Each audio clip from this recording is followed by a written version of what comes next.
video ay magluluto ako ng Japanese cream stew, Japanese chicken cream stew. So, eto yung mga ingredients para sa menu natin ngayon for dinner. So, meron tayong broccoli, isa sa mga ingredients. At meron din, syempre, hindi mawawala ang sibuyas sa bawat luto, pampalasa. At meron din tayong carrots. Siguro magtataka kayo, bakit siya puti? Nakabalot, isang tip. Kailangan ibalot natin yung carrots natin sa kitchen paper para manatili siyang fresh pag nasa ref at hindi malata kaagad. At syempre, ang pinaka-main ingredients ay ang chicken, karne ng chicken. So, frozen po to guys ha. Pwedeng gamitin ang fresh na talaga na chicken. At syempre, meron ding patatas. At ito yung pampalasa natin. Para siyang mga cubes.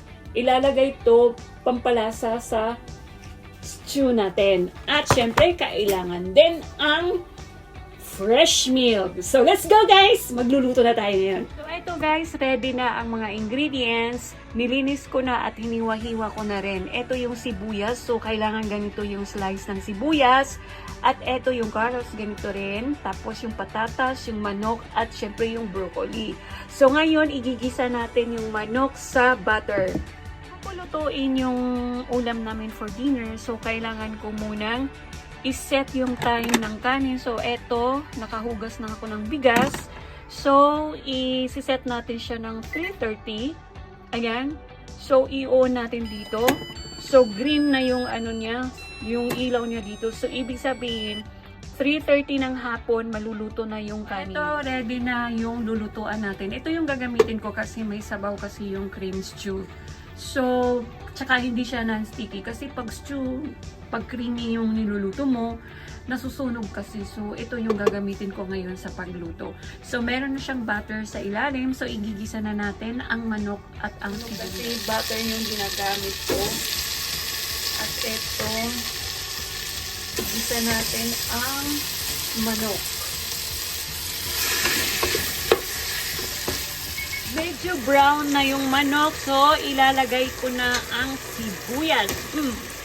Lagay natin ang sibuyas para masarap ang ating ulam. At ito, lalagyan ko ng tubig para lumambot na yung karne ng manok. Kuluan ko muna ang karne ng manok para medyo lumambot siya at maya-maya, lalagyan ko ng patatas at carrot. After 3 minutes, ito kumukulo na yung manok. So, medyo okay na yung karne. At ilalagay ko ang carrots. Ilalagay ko ang carrots. Tapos, ito naman, yung patatas, ilalagay ko rin. At haluin ng konti. At syempre, ilalagay ko na rin ang fresh milk. Fresh milk, pampalasa din ng cream stew. Hindi mabuksan-buksan. Ang hirap nito pag mumurahin. Mahirap mabuksan. Wait lang. Ang hirap mabuksan. So, gusto ko maraming sabaw, maraming gatas ang ilalagay ko.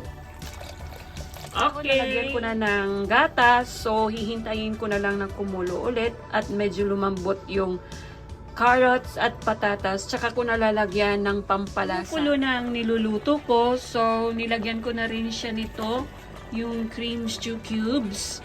Ito pampalasa at nilagyan ko na rin ng paminta.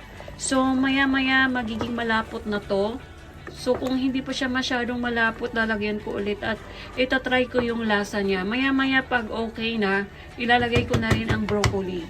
So, ilalagay ko na ang broccoli kasi malambot na medyo malambot masyado yung patatas. Ilalagay ko na yung broccoli. At papatayin ko na rin ang apoy kasi malalata yung broccoli natin. Hayaan ko na lang na ganyan kasi madaling maluto ang broccoli. Okay. Finally, naluto na rin ang ating cream stew, guys. Ang sarap. Yummy, yummy. Let's eat, let's eat. Bye-bye!